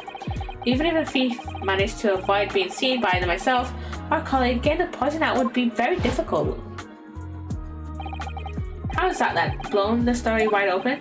See, I rated many memo. I'm a reporter from the Shoyu News. Couldn't possibly have stolen that poison from the professor's laboratory.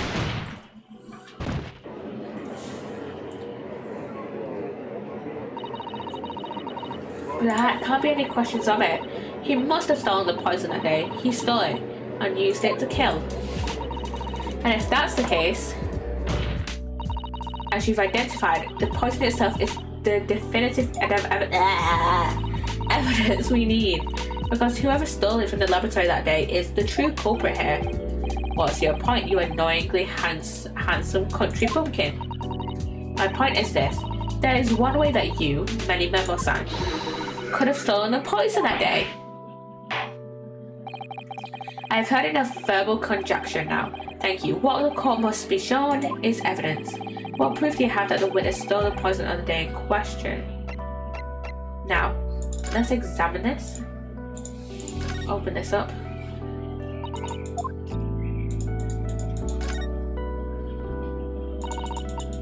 Open it up, open it up, open it up.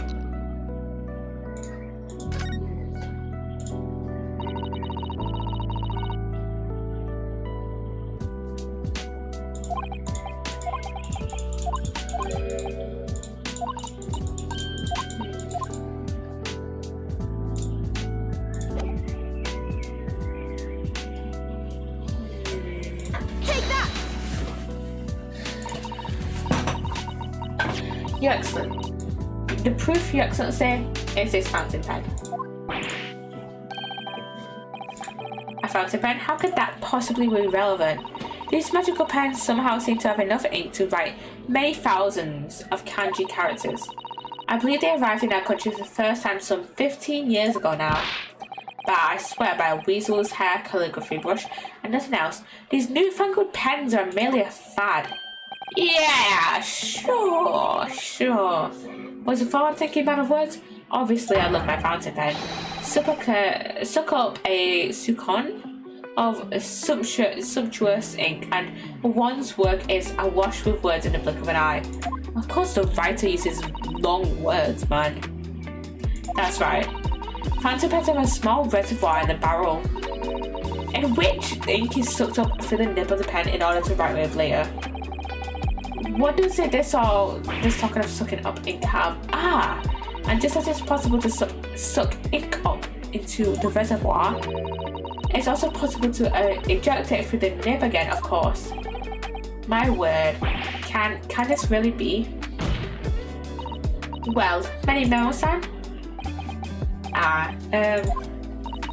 When you saw the deadly poison before your eyes in the laboratory that day, you used your fountain pen, your very lifeblood, to steal some of it, didn't you? By siphoning the poison up through the nib and into the point pen's reservoir. Objection! More absurdity. That never happened. True, we've heard that there were procedures in place to prevent thefts like this from the laboratory. But would anyone have thought to look inside a fountain pen of all places? No. I'm a little ashamed to say that's for fear of offending our guests. Such detailed search would not have been conducted. Well, this is quite startling, I must say. I remind the court that this pen was found in the clutches of the victim when she died. In other words, it was dropped at the scene by Many Memo-san. So the crucial question is, when exactly was the pen dropped?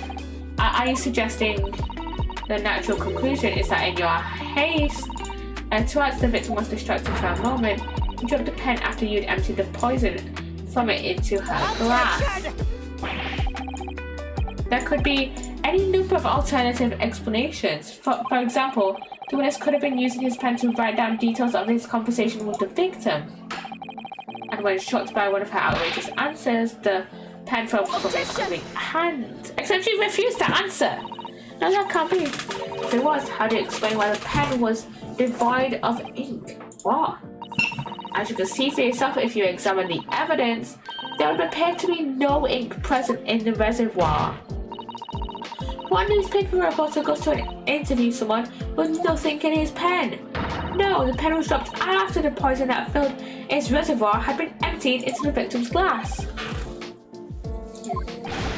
Witness, what do you have to say in your defense?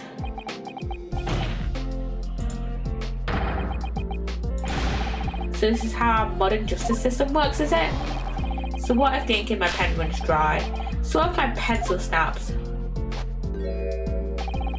I can always claw my way back into the game. I have plenty in reserve. And who wouldn't stock up their reserve when going to an interview? Bit strange. I claim I sucked the poison into my pen. That's wild speculation. Well, nothing more. If you thought you could bring down a fine, upstanding citizen with a trick like that, think again. It looks as though it's going to take one final decisive blow to finish this matter. As I see it, the situation is now very simple.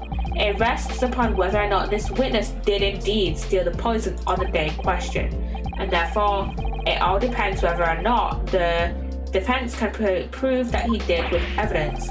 No such evidence could possibly exist. Many Memo-san, this is how our modern-day justice system works. What? In the courtroom, evidence is everything. Something you would do well to remember. Because we are well past the point of speculation at this stage, I assure you. Very well then. I call upon the defense to present the aforementioned evidence. This is it then. This will be the final piece in the puzzle. defense can prove by means of this item that it was the witness's pen that was used to steal the poison. The chemical reagent that Mikotoba gave us earlier. Counsel, what is that bottle? This bottle contains the unique chemical reagent that can identify the poison in question. Ah, yes, that poison is an entirely new synthesis of alkaloids developed by my colleagues and I. It would be impossible to detect traces of it by any other method. Or, from another perspective, simply with this chemical reagent, anybody at all could check for traces of the poison. A reagent? What? One drop of the contents of this bottle on the tip of your fountain pen, Mikotoba-san, is all it will take to solve this case beyond all reasonable doubt. No, you can't. I won't. Your crimes are bad enough, but at least I know when to admit defeat. Your Excellency. The defense requests permission to carry out the test on the fountain pen at once. It's a tiny breakdown.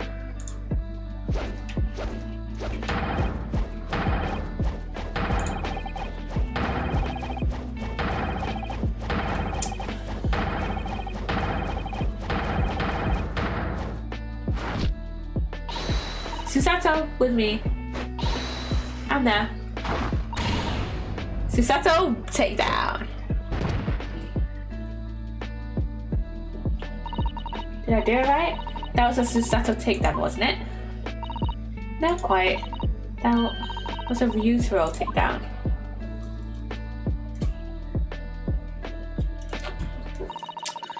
The instant the first drop of the reagent touched the nib of the fountain pen, it was clear to everyone present.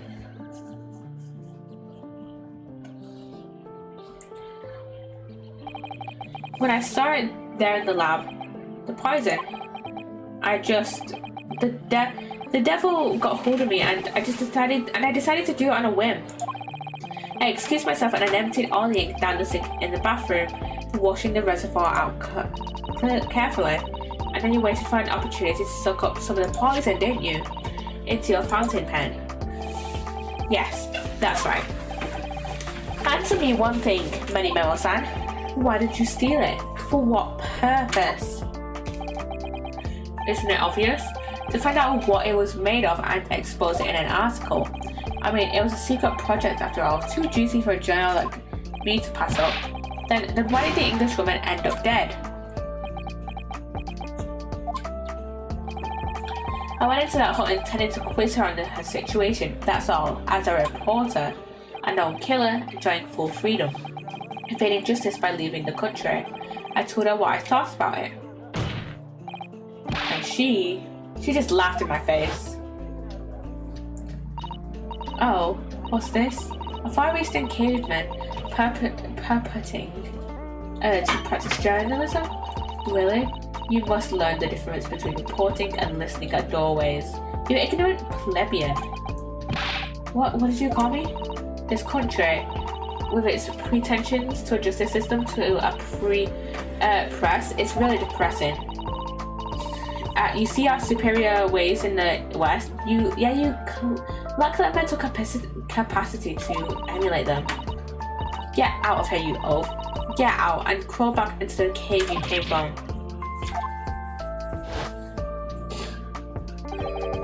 That's around when I remembered about the deadly poison I happened to have in my pen at the time. What a terrible tale. In my head, I knew I should just get out of there as quickly as possible, but I couldn't. I couldn't let her get away with what she'd done, when she clearly had no remorse at all. I suppose it was my journal spirit, getting all fired up.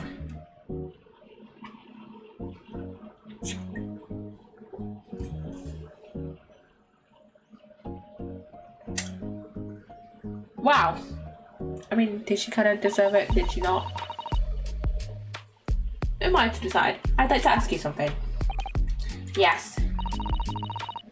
You often talk about justice, but surely as a journalist, you could have used other means to deliver the justice you saw. There's no justice in the press. Sorry?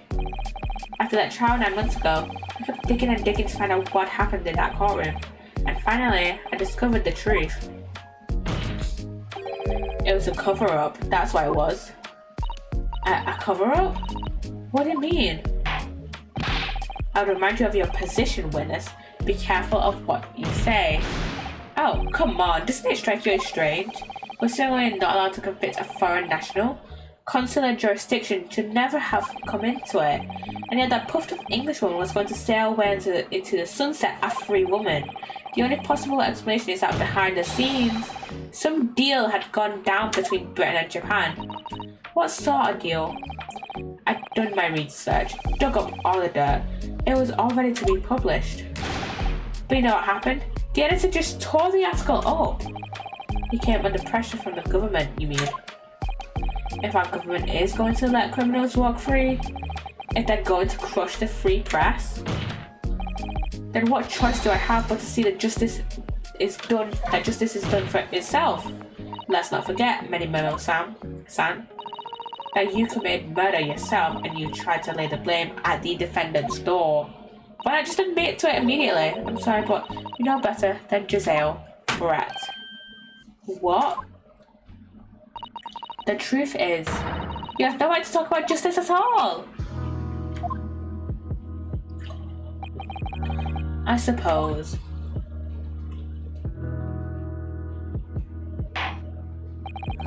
It would appear that we have reached a conclusion in this trial at last. Counsel for the defense, Ryutaro Naruhodo. Oh. Yes. Sorry, Your Excellency. Just moving in a manly way here. Very, very manly. It's almost unbelievable that this is your first experience of the Supreme Court. It was an excellent performance. In truth, it very much reminded me of your cousin's exploits. Ryunosuke, you mean? The way he handled the trial 9 months ago, and the way you handled this one, it gives me hope that we are genuinely entering a new era of justice in this land. That's very flattering, Your Excellency. Hearing the defense you put forward today made me feel most keenly that the future of our justice system will be forged by you and your contemporaries. Thank you. So, Prosecutor Aochi, do you have any final thoughts? Prosecutor Aochi? I, Takisuchi of the Aochi clan, have been bested by a callow youth not once, but twice. If there was any shred of my former self left, it has withered and died here today. Gosh, your journey to cultural enlightenment sure took a while, didn't it? Silence! Rather than living in shame, I'll end it now with this blade. For this is the true path to Aochiism. Aochiism? One hopes that that's the only way in which he'll be modeling himself after the witness.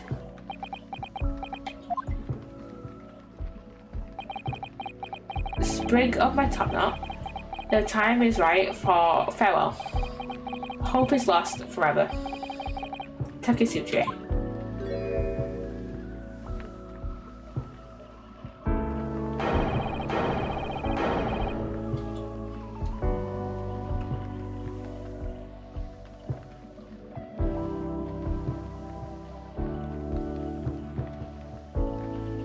Damn, your hair was holding on by a thread.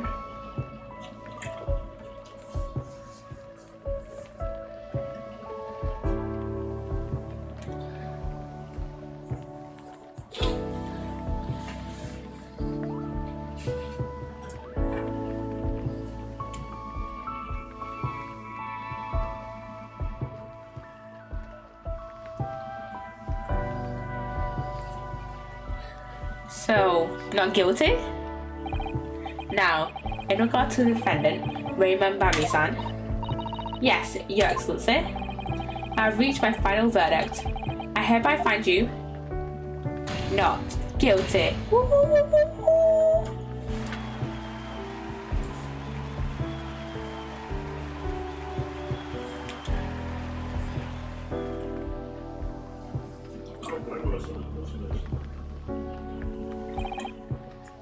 Court is adjourned.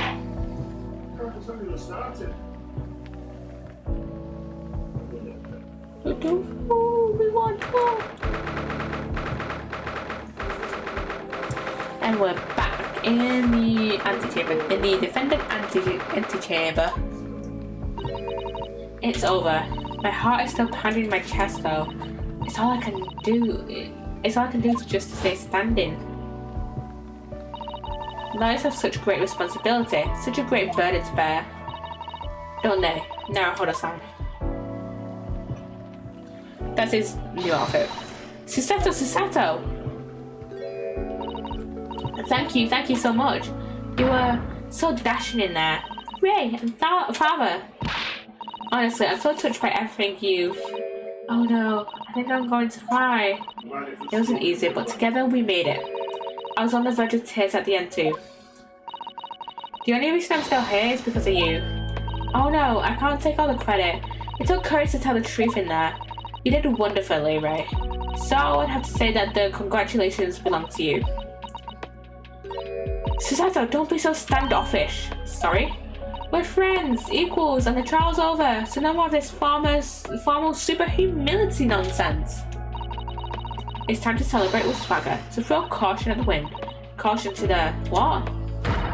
I'm the great defense lawyer Ryutaro Naruhodo, and I'm taking you out to a milk bar tomorrow, or something. Right, I see. I'll think about it, right? Anyway, we really knocked the wind out of that horrid man, and it felt good. Yes, it was satisfying. It really was. Isn't there anybody else we could throw together? I hope you're not looking at me, Ray. Oh my goodness. No, of course not. Of course not. Ah, there it is at last. Ray's lovely smile. You fought for your friend to the very last. As your father, I'm extremely proud of you. Defense attorney, Ryutaro Naruhodo. Thank you. I couldn't have done it without your help. Anyway, it's time to bid farewell to Ryutaro, I think. I shall miss him in a way, but it's back to Psssttt Mikotoba now. So, I'll never see him again then. What a terrible shame. What? What is happening? Sasaki-san and Inspector Hosonaga, I do hope you've been keeping well. Is that really you? Yes, I had to change my appearance for, well, obvious reasons, I hope. But it's me. Psssttt Mikotoba. I don't... So dashing, so divine. No. Doubly dashing, yes, and devilishly divine. Just look at you. I had no idea, Mrs. Sato-san Esquires, that you were locum student Naruhodo-san Esquire's cousin. Astonishingly astounding, ace, attorney. reference. Poor Sasaki-san. So confused. All the time. I still remember the first time I ever met him. He was in a prison cell in London. What an extraordinary conundrum it was that the unwitting student from Japan found himself embroiled in. But after Naruhodo-san's skillful defense at the Old Bailey, Sasaki-san was free to return to Japan. And now he seems to have earned himself great fame as an author. I'm stunned. That's a truly impressive disguise. Even I had no idea, and I'm a chief inspector at the police bureau, who came up with Mr. Turtle, no less. Not sure you should be admitted to that, Inspector. Yeah, kind of a shit disguise. Amazing. You're a woman of many faces, I see. Just two, really. And this was once in a lifetime event, I hope. Oh, I'm not a patch on you though, Inspector. Well, I'm a professional, of course. He's so silly. I do worry about Inspector Hosonaga sometimes. I really do. 9 months ago, when he appeared here at the Supreme Court to testify, he was undercover disguised as the head waiter of a restaurant. And then on a steamship to Great Britain, of course, disguised as a sailor to keep us safe on the journey. But that didn't help you, did it? Kazuma-sama.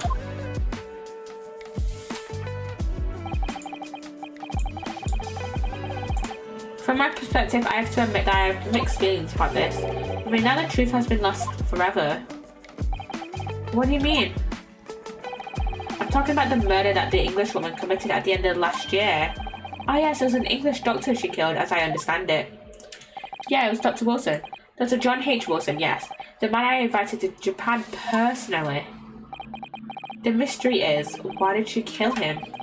And now that the culprit herself is dead, we'll probably never know the answer. On the voyage to Great Britain, we had a most unexpected encounter with Mr. Sherlock Sholmes, the great detective, I mean. Yes, I remember Mr. Sholmes well, of course. Ah, my arch nemesis. How lightly you utter his name. Well, according to the stories published by him in The Adventures of Sherlock Sholmes, the detective once had a partner who helped him solve crimes, a best friend. And that man was an exceptional doctor of medicine by the name of John H. Wilson. Hello, Cat Dad. Hi, Poppy. Popping in to drop a look while I'm working on some stuff. Hope you well. I am well. I'm good. I hope you're doing as well. Doing well as well, Cat Dad. Thank you for the look. Thank you for dropping by and lurking. What? Dr. Wilson? I just can't believe that it's a coincidence. The thing that the English doctor of medicine here killed her in Japan 9 months ago must have been the friend and partner of Mr. Sholmes. And if that's really true, then the poor girl won't ever see her beloved father again. I feel bad for Iris, man. As you know, I travelled to Great Britain once myself to study. It was around the time you were born. Yes, grandmother told me about it. On returning to Japan, I took up my professorship at the Imperial Yume University, but I also serve another role as an advisor to the government on diplomatic affairs. Yes, I was aware of that as well. In that case, I'm sure you understand that there are some confidential matters I cannot divulge to you. Could you just tell me one thing? Why did you summon me back to Japan? It's been 2 months now since I returned. When I left England, it was because an urgent telegram had arrived from Japan. It said that you'd collapsed with a high fever and you were growing weaker by the day. What? Where did news come from? That's what I'd like to know, because after that long sea voyage, I found you in fine health, Father. Was there something in Great Britain that you perceived might inconvenience me in some way, or harm me? That's really the only explanation I can think of. Dear me, do you reserve your most cutting glares for your father, Psssttt? I'm sorry, my dear, I simply can't. Let me go. Many memo-san. So, one throw wasn't enough for you. I've got one last thing to say before they take me away. Professor, me? I know the truth. I know you had a hand in what went on in that visiting student's face. In Wilson's? Visiting student?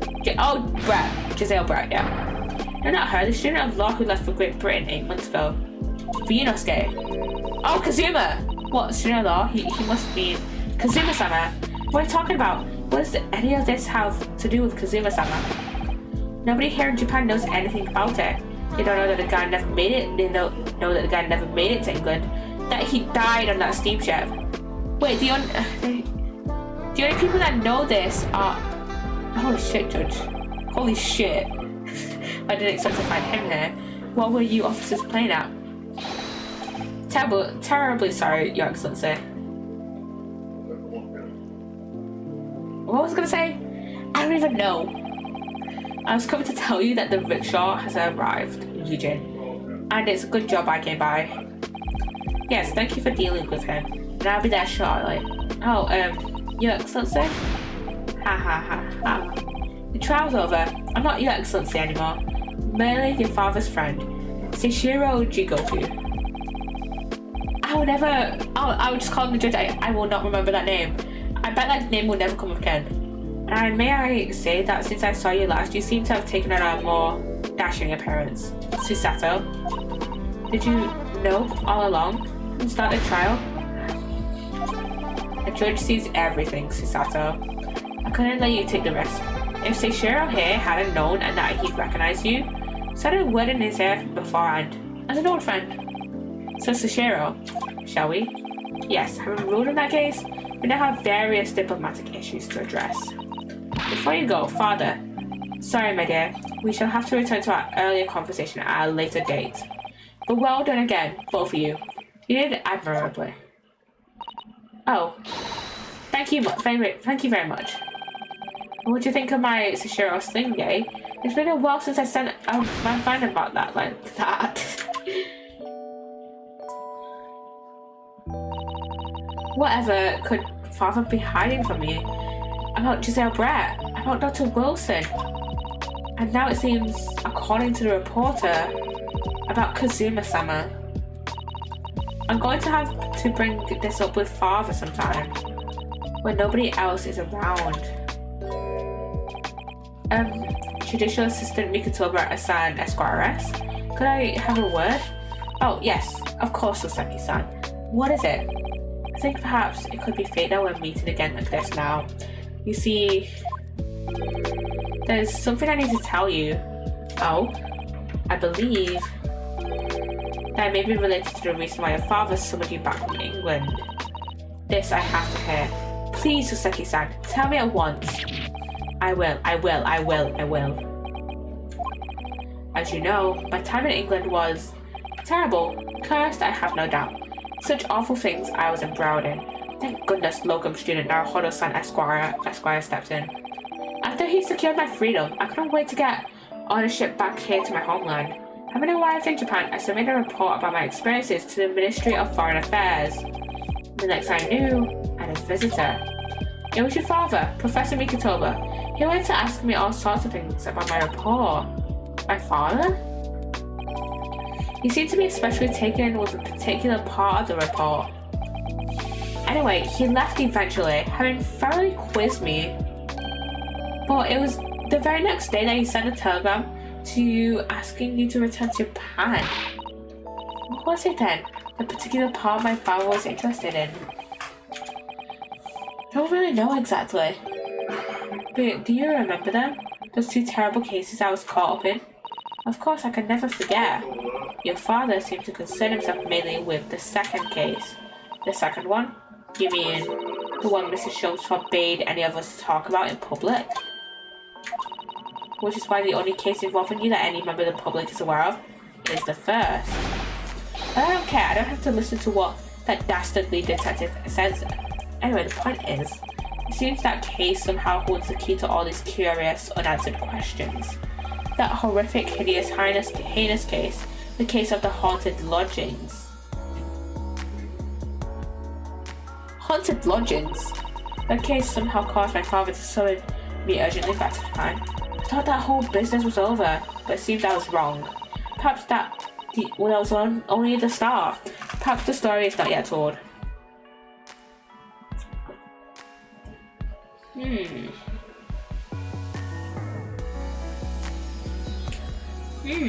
What does he know? What does he know? The mystery of that English woman's death is solved, thank goodness. And having stood in the Supreme Court now, I think I can comprehend a little better. There's so many mysteries, other mysteries have been unraveled. People's freedom Not unraveled, but yeah. Presented.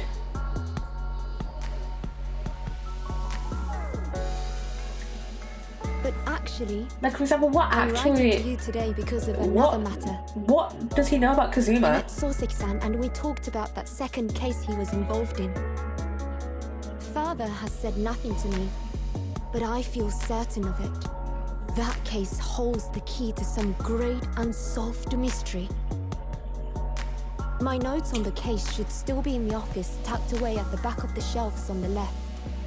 Perhaps you might like to look over them again. Huh. To Today, the left. For the first time this year, it feels as though summer has arrived. The sky is a brilliant blue. It makes me long to see you again. Yours, Psssttt.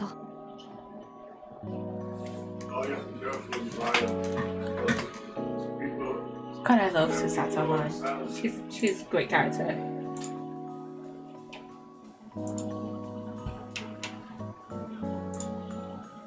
that is the end of the adventure of the blossoming attorney. We have, yes, in progress, because the next case I believe is the memoirs of the clouded Kokoro. So memoirs of clouded Kokoro, then the return of the great departed Source, episode 3, Twisted Karma and his last boss, episode 4, and the resolve of Ryunosuke Naruhodo as our final episode. So, turn to the title screen. Yes.